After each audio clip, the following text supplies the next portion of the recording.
this is the Happy Weight podcast, and this is Aoife Dean, and this episode is Christmas party prep, or Christmas prep in general, because 'tis the season. There's going to be loads of lovely food around.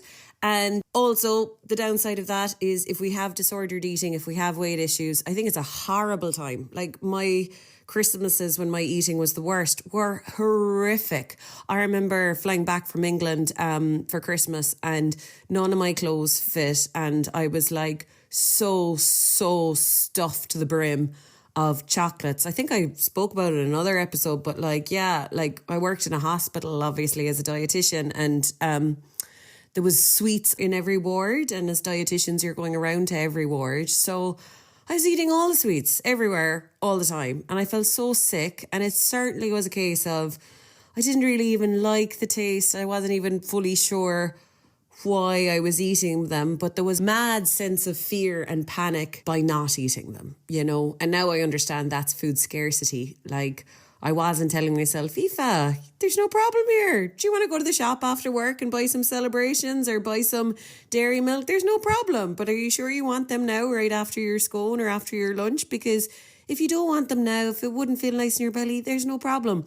But I had such food scarcity, I couldn't hear any of the signals of my taste buds or my belly. It was just all my mind making the rules of right, wrong, allowed, not allowed, you've permission, you've justification, you should be giving out to yourself. Like, it was all the mind. And then you feel really physically uncomfortable. And then Christmas, of course, rolls in and you already feel overfed, you already feel gross and stuffed. But then it's very conflicting, because if we're going by kind of permission-based eating where we're allowed it or we're not allowed it, well, it's Christmas Eve. Of course we should eat everything. It's Christmas Eve. We should be letting our hair down, or it's Christmas Day. And it's like, but I feel yuck and I'll feel yuckier. It's like, but it doesn't matter. It's Christmas Day. So it's all awful stuff if we've disordered eating. So I'd love to help you this Christmas. Oh my God, how cool would it be if it was just a bit nicer? And, you know, I think when we're talking about permanent goals, we're just talking about growth and improvement. So there is no such thing as perfect. And you are figuring out your relationship with food. You are figuring out what suits your body and what doesn't suit your body, what you need in emotional moods, what you don't need. You're figuring out all of that stuff.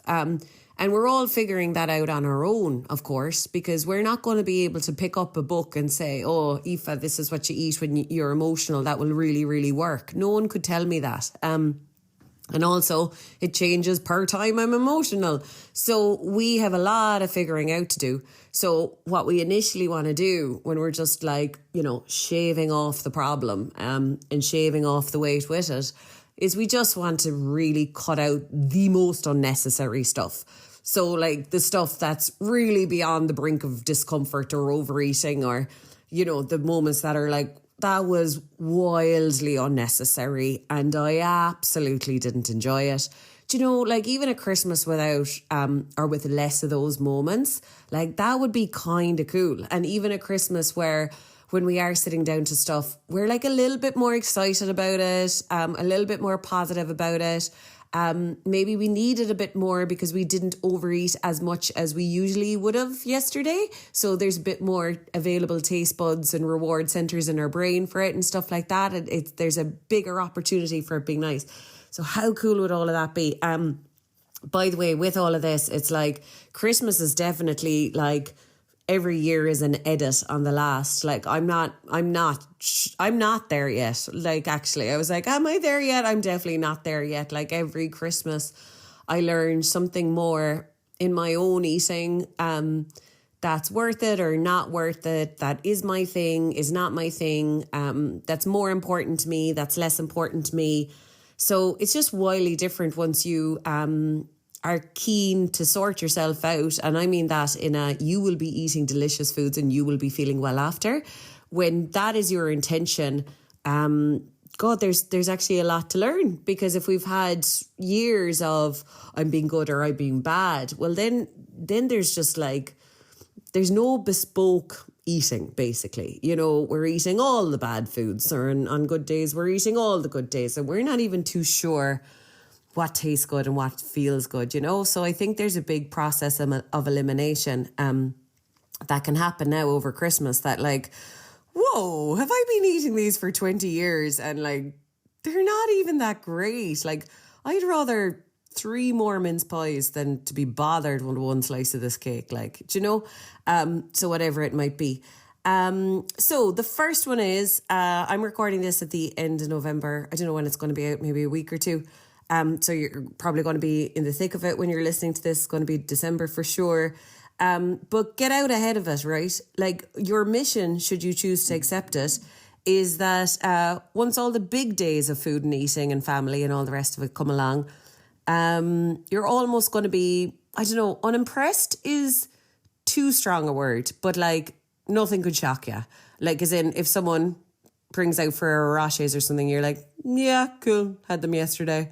Or if someone brings out mince pies, you're like, yeah, cool, I had the best ones going. I had my favourite mince pies. I had them last week. So you're basically the opposite of a dieter. You're basically the opposite of all the thousands of people who are going to be heading into Christmas breaking a diet. And they are going to be beasts unleashed.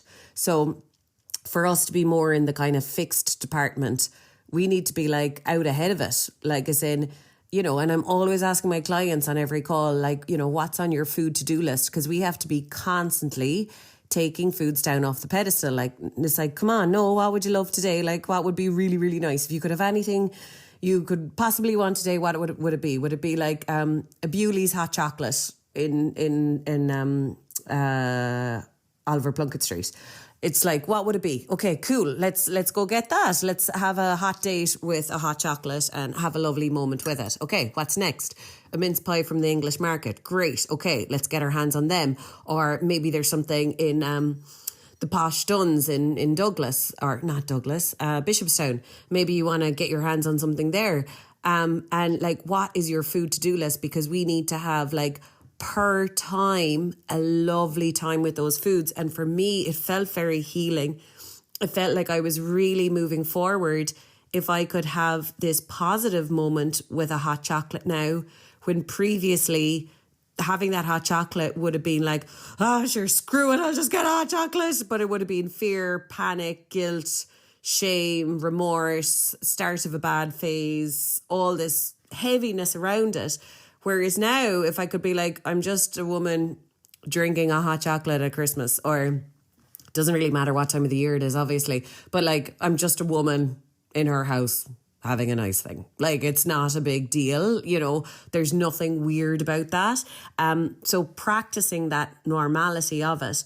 But yeah, so what, like, if you had to make a top 10 of your top 10 Christmas foods, what would they be? And get going. And like per food, have a really positive, like hot date with that food. You're like, you know, because it's like you've had a shady relationship in the past, you've been meeting up with it, but then you felt guilt and shame and remorse afterwards. Like it was a bit of a seedy relationship. Whereas now you want to out in the open, normal, good relationship with this food. You want to be like, yeah, I'm having chocolate, what's it called? Christmas pudding and dessert. Or Christmas pudding and custard. Yeah, I'm having that. Like, I'm having that now. Sure, it's available in the shops. I don't need to wait for Christmas Day. You know, so it's like you have it all as it comes up. And also, I suppose, a big practice with having those foods is that you ultimately care what your body says about them. You really don't care about what your mind is going to say. Because what's your mind going to say? Oh, there's too much fat, too much salt, too much sugar, too much calories. Wow, groundbreaking stuff there. It's not as if our mind has never said that before. Sure, that's all our mind ever says if we've disordered eating. It just finds a negative with every single food and every single day. So we can't get out of a weight problem by listening to our mind, because that's what caused the weight problem. So now, say if we're eating the Christmas pudding and custard, you know, we might get to a point where our belly is like, lovely, thank you, I'm done. I'm cosily, happily stuffed. And then that's where the fear and panic might kick in, because food scarcity part of your brain would be like, no, because you're going to be good tomorrow now and you're going to be good next week and you're not going to be buying stuff like this and you're not going to be allowed to eat stuff like this. So you know what you should do now is you should eat all of this. You might as well finish it. There's only a third left in the pack. Just finish it all. And then it will actually be easier to be good tomorrow. And, you know, part of us getting over our eating and weight issues is us kind of observing all the times and all the reasons that our mind tries to make us go against our belly. Because our belly's saying what it's saying. Like, our belly's like, yeah, no, you're done. I'm full. Thanks. Like, anything beyond this is, you're really forcing me to store stuff I don't want to store. So, you know, your belly's saying what it's saying. But then our mind will be like, but actually, it'd be way more important to not listen to your belly. And, you know, that's what we have to be very, very conscious of. However, our mind, like, you know, whatever reasons that comes up with, we always have to give the final say to our stomach. So I suppose in those moments, you're like, Pettine, there's no problem. There's no problem. Do you want Christmas pudding and custard every lunch for the next 30 days? Would you like that? Or would you like it for breakfast? Or when might be lovely? But right now your belly is full and there's no problem. There's no problem because it's not going anywhere. And yeah, so I would say try and go through your top 10 foods and create lovely moments with them. And with all of this, it's growth and improvement. So, you know, you could have a positive time with a mince pie. And I suppose the mistake would be like, oh, I'm cured. And then the next time you have it in a kind of more negative, guilty way or whatever, it doesn't matter. I honestly think the minute we've had like one nice time with a food, I think we can see that there's hope there. Because if we can have 1 minute or 5 minutes where we're acting a little bit like our slim best friend who'd just be like, yeah, I'm a woman eating a mince pie, no big deal. You know, just maybe positive or chill about it. If we've had 5 minutes in our life of ever being in that attitude or persona, that's cool. We can grow that to 6 minutes, and then to 6 minutes every day, and then to an hour, and then to more hours in the day. And that's ultimately how we'll change, as we'll be bringing up the average. So yeah, get out ahead of it.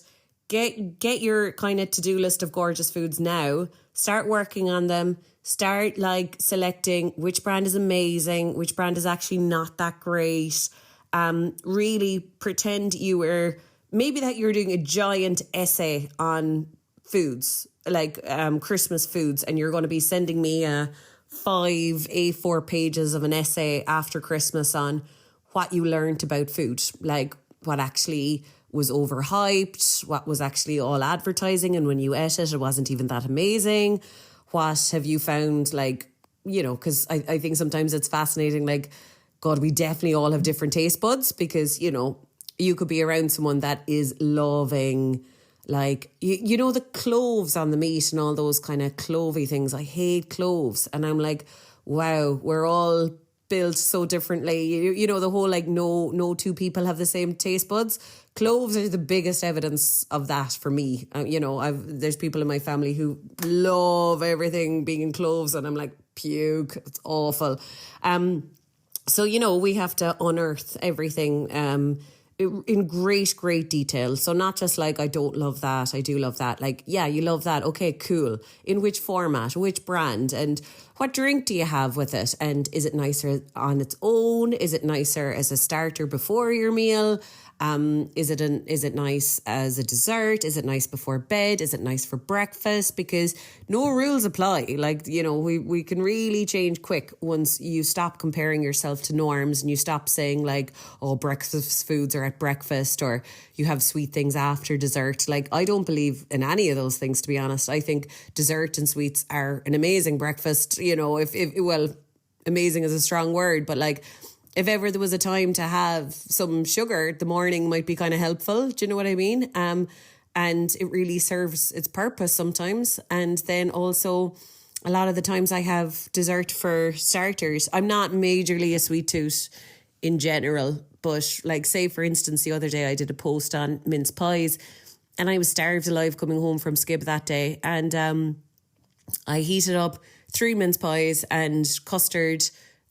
So it was like 1 bowl of 2 mince pies and custard, and then I went back for a 3rd mince pie and custard. And so it was kind of more like that was my dinner, or that was like my dinner, and then I had a starter afterwards of dinner, if that makes sense. I had like a little bit of chicken and gravy and carrots and stuff like that afterwards. So the mince pie and custard was really probably 80% of my belly fullness that evening. So I'm like, no rules apply. It's really whatever works for you.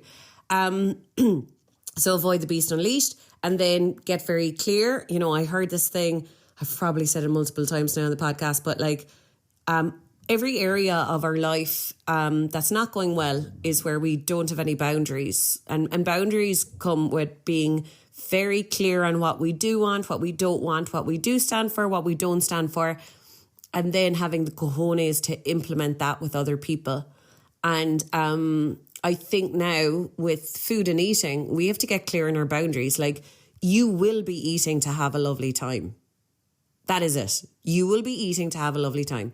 You are not interested in heading out in your day, leaving it up for, oh yeah, I might eat whatever and then give out to myself afterwards. Yeah, I might eat whatever's going, even if it's not that nice. Yeah, I might eat whatever's going, even if it puts a yucky feeling in my belly. It's like, no. You're clear on what you want now, yeah? Like, you want to have a really nice time with food. You want to feel very well. You want to utilize the fact that you've taste buds and eat stuff that actually tastes nice and avoid stuff that your taste buds does not approve of. You want to eat stuff that puts a lovely feeling in your belly afterwards. So 20 minutes after a meal ends, you feel great. You feel better because you ate it. And that is the point of food, is that you feel better after you ate it. So you're very clear on those boundaries. And then where other people come into that, of course, is that, like, you know, you might have set up your hot date with, you know, the chocolate fudge cake or some kind of chocolate, some kind of dessert, Christmas pudding, custard, whatever it is. You might have that all set up ready to go when you get home. And then you pop into a friend's house on the way home and she offers you X, Y, and Z. And X, Y, and Z are clearly not as exciting as the hot date you have scheduled with the Christmas pudding and custard or whatever. So a boundary there would be you protecting yourself and you protecting your own needs. And obviously you don't need to say anything out loud. Like, as in, you know, all you need to say is like, no, you're grand, I've just ate, or no, you're grand, I've something waiting at home for me that I'm really excited about, or whatever. Or, you know, and polite is, of course, being polite, being like, geez, that looks gorgeous. No, you're so good. But I'm actually really looking forward to the thing I have at home for me. I've been looking forward to it all day. So that's a boundary, because you're protecting your own needs. You're like, I am not willing to give over all my belly space on these things that are not as good as my things. I want my things to be filling my belly and body. I want my energy and my fuel needs to be coming from stuff that I really want. So having those kind of picky boundaries. And that's why it's so important that in your own time, in your own home, you really have got good at isolating your foods, the foods that are really yummy to you. Because then if you go to some party and it's like really crappy canapes or whatever, you know, that's not a willpower thing then. And that's the thing with people without weight issues. It's generally not willpower. It's that they're so used to eating only nice food. Like, why would you eat it if it wasn't nice, kind of thing? They're only used to eating foods that really suit them. So if they were at a party with crappy canapes, they're like, nah, you're grand. It's not willpower. And I remember when I was a disordered eater, I'd be more like, you will go there, you will eat 5 canapes, you will not eat more than that. And I'd be so like strict and have rules on it. And all those rules had nothing to do with how I felt. They had nothing to do with, but do they actually taste nice? Can you buy something nicer yourself? Can you make something nicer yourself? Like, could you have something nicer than them earlier or afterwards or whatever? So it's really important that we build up our own life outside of events and outside of social stuff with food, that we have lovely food all the time, so that when we go to these events, we're still not gonna drop our boundaries. And that, I'm not saying now we don't go to, you know, events and eat. Obviously, most of the time when we go to events, the food is nice, but I'm just saying for all those times it absolutely isn't, and a bit of a waste and a bit of not your thing. Like, you don't deserve for your jeans to be tight or to be a size bigger for eating stuff that's not your thing. Like, that's a real disservice to yourself. And then what's the next one? It's never too late to rescue yourself if you don't like the feeling. Talk to yourself like your 5-year-old self. So like, you know, I kind of touched on this in one of the episodes that we could have lost weight 10 times over if, and, you know, I go on about perfectionism and how we could be like, oh, well, day's ruined now, screw it. Do you know, we could have like, I don't know, 2 ice creams or whatever. And then, you know, that happens at 2:00 and we're like, well, sure, clearly the day is ruined now because I had a custard tart at 11 and then, you know, the lunch wasn't healthy either, and then I had 2 ice creams. So sure, clearly today is ruined anyway. And then I think a weight problem and excess weight comes from everything you eat after you say that. So at 3:00, right, we might decide, yeah, because of all those things, the day is ruined. So from here on in, it doesn't matter. And so from here on in, then we're ingesting, storing, processing, etc., foods that mightn't taste good. They mightn't be making us feel good. In fact, they rarely are making us feel good because the panic switch of, oh, screw it, it's a bad day now, that can just come because we freak out at the feeling of fullness. Like we don't know how to manage calmly the feeling of a full belly. We just associate a full belly or a nice meal or foods that are not on some diet list as, oh, well, we've obviously broken the diet now. We've broken the rules. So now, you know, one of the things we have to learn is it's okay. Your belly can be full and you didn't do anything wrong. You know, your belly has a right to be like, okay, I'm grand, I'm full now, you can hold your horses. That doesn't mean you've done something wrong. It's just a kind of like amber red light, like, can you stop ingesting stuff, please? Because I'm kind of full. But it doesn't mean you've done anything wrong. So when I changed my mindset, I remember like, say it was in my London days where I'd be hungover, eat loads on a Saturday, hungover, eat loads on a Sunday.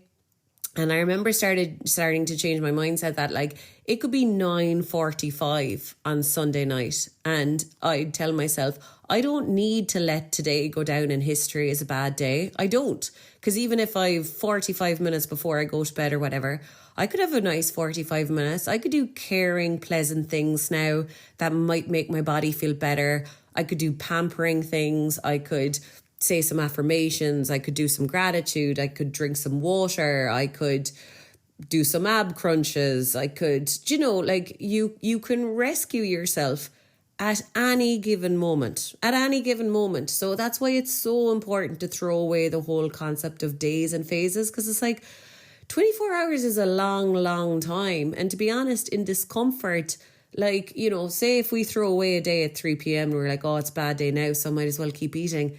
Geez, like 7 hours of discomfort, you know, or 8 before you go to bed. Are you sure you want that? Like, are you sure you want like, so just like cumulative heavy feeling from 3 p.m. on, like at 4 you're even heavier because you're eating pointless stuff, at 5, at 6. Are you sure you want that feeling?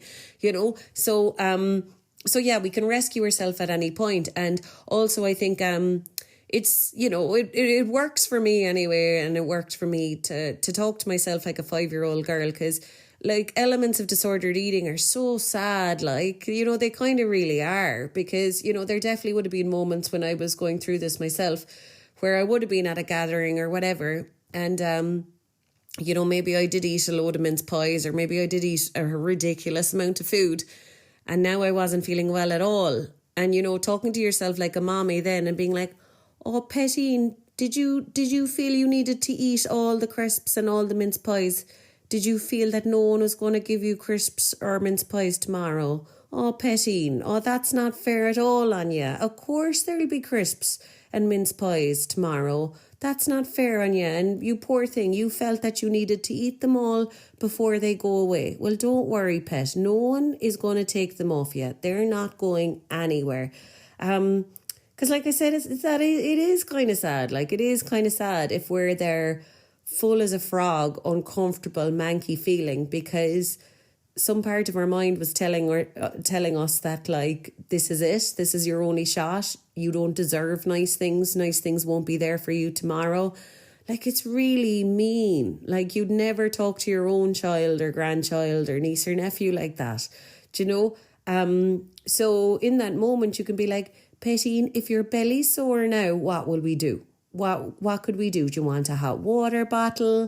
Do you want some fizzy water? Do you want a peppermint tea? Do you want a ginger tea? Do you want to lie down? Do you want to wait a while and go for a little walk? Do you want to wait a while and just go to the pool and sit in the jacuzzi? Like, is there anything that could make you feel nice now? Do you know what I mean? So you're acknowledging what's going on. And like I said, sometimes it's good to acknowledge, like my belly's full, and I associate my belly full with I have done something wrong because of all the diets I've done where having a belly full meant I'd done something wrong. And now obviously we need to repackage that and rebrand that, because we can't go through life that every time our belly feels full, we've failed. Like, we've no chance of being a healthy weight compared to people without eating and weight issues then. No chance, because they are not feeling like a failure if they feel full. They just feel full and they can let it wear off. So we need to kind of have that presence when that moment comes up now. And then the next one is do the opposite. Do the opposite. So like of what you did maybe last year, the year before, especially with all the body image, clothes stuff, any of that. Really, my point here is fuck you, fear, because a weight problem is honestly like a prison. It's so awful. I was thinking this morning, I remember I didn't want to be in plays. I didn't want to do drama, even though I really wanted to, but I was waiting for the day that I'd lose more weight. And then one day I was like, fuck you, fear. And I made friends for life out of drama. And it was such an awesome experience in London. It was so, so cool. But like weight problems and body image issues keep you in a prison. And the only way to get out of that prison is to do the opposite of what it's telling you to do. So if you remember getting ready for different Christmas parties or whatever last year, and, you know, you wallowed in it. You're like, look, I feel awful. I'm going to be the fat one. They're going to be like, oh, she put on weight, whatever. You're not going there. You're not going there. You have a right to feel well. You have a right to look hot, feel hot. There's so many people who want to be your weight. You've a lot to work with. I'm pretty sure, you know, like, you're a good looking woman. Like, you're well able for this. You really have, you know, a lot going for you compared to so many other people. And it would be awesome to just use it. And I feel like even in secondary school or college or whatever, like, the hot girls weren't even the hottest girls, like, at all. They were just the confident ones or the coolest or whatever. But there was a lot of ones in the shadows that were way better looking. So, you know, like, it is about your aura, and we get to turn on that aura now. And like I said, it's a massive, like, fuck you, fear. I'm not letting my past be my future. I'm not standing for this anymore. Like, I'm not going to kind of just, you know, lurk around, shoulders down, feeling ashamed of myself. I'm not standing for that. That's not where I see myself in 1 year's or 5 years' time. So I have to stop practicing it. I have to stop putting up with it. I have to start seeing how I've a lot to be grateful for. I've a lot to work with. And me being very grateful for the body I have now and working with what I have and dressing it up and showing off my boobs or cinching it at the waist or whatever we need to do. That's not us, like, admitting defeat. It's quite the opposite. It's literally like, fuck you, fear. I'm not going to back down. I am going to use whatever the hell I have and make the best of it. I will not be bullied into being made feel like a failure. Like, that's not happening, you know? So that's that one. Excuse all the French.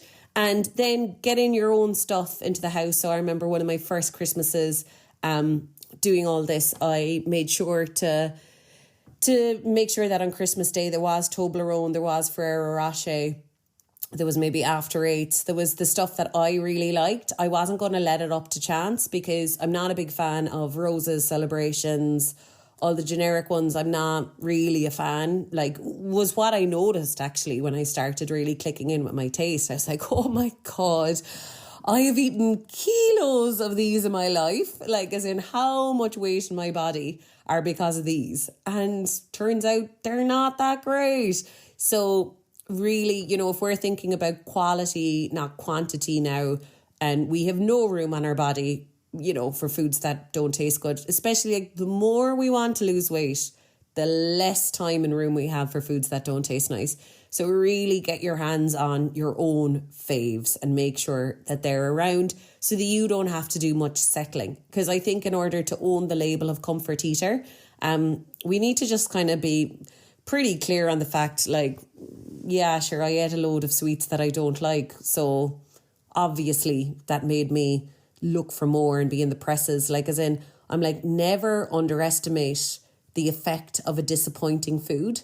Like, I think a disappointing food or something that kind of scratches the itch, but kind of doesn't, there's no bigger appetite stimulant, because it's just annoying. It was kind of nice, but not fully nice. You don't really feel done after it. So don't waste your time with any of that, and just go to the source. Go to the thing that you really, really like, and get to the feeling in your belly or your taste buds that you really like, or listen to your taste buds when they say, okay, cool, the moment is over. Because, the first lint ball is not going to taste the same as the fourth, and every day is different. Maybe sometimes by lint ball number 3, you're like, yeah, the moment's over. And other days it'd be like lint ball number 5, the taste buds are saying the moment is over. So just be very, very aware of when your taste buds are saying the moment is over. And then eat it and love it, or don't eat it. So you are not allowed eat something and then give out to yourself. That's not an option. It's not an option. So we're going to be positive now. We're rebuilding a whole relationship with food. If we've had eating and weight issues for a long time, we're very used to being negative, and we're very used to talking down to ourselves. And that's not going to work. It's just not going to work. If in our future we want to be a healthy weight with a good relationship with food, we have to stop what healthy weight people with a good relationship with food don't do. And so eat it and love it, or don't eat it. And see, sometimes, like I said before, the issue can be like, we'll eat it, we'll feel a bit more full than we anticipated, and then we'll freak out because we associate feeling too full with doing something wrong. And now, this is where I think insert talking to yourself like a lovely mommy again, and be like, Pettine, your belly's full, but that doesn't mean you've done anything wrong. And if you don't like this feeling, that's no problem. No one's going to make you eat this food again later. If you don't like this feeling, that's no problem. We let this feeling go away. And then when you're ready, you can eat something different or nicer or whatever. But fullness is part of life. Or even, a mince pie sitting in our belly. Like, maybe we're not full, but we're like, I have just ingested a mince pie.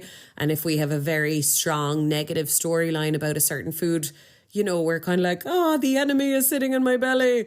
So now, this is practice again. That'd be like, Pet, you actually want a life where you're able to eat mince pies with friends and family.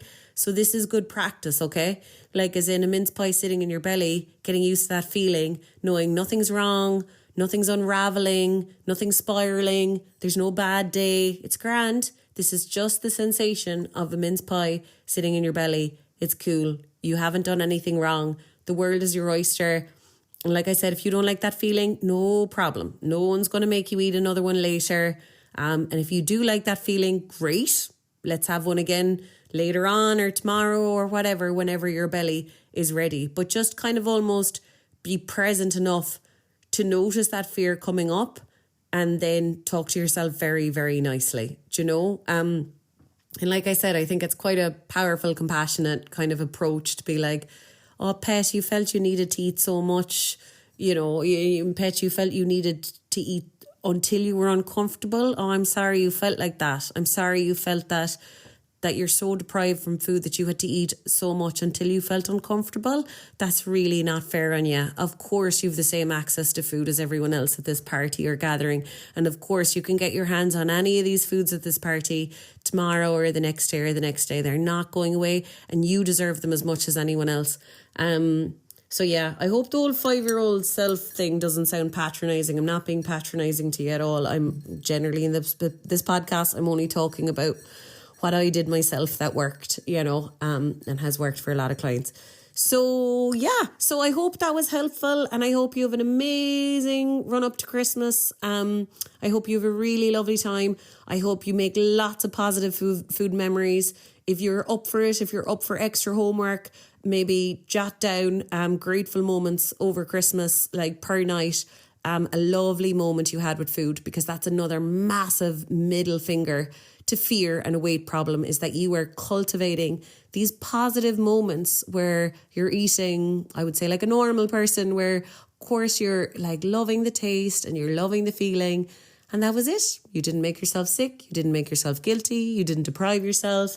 Like, you're practicing the hard stuff. And the hard stuff is balance is an awful word, but you know, we're staying out of the extremes of avoidance or overeating, and instead you having a lovely time. So I hope that helped, and I'll speak to you on the next podcast. Mwah.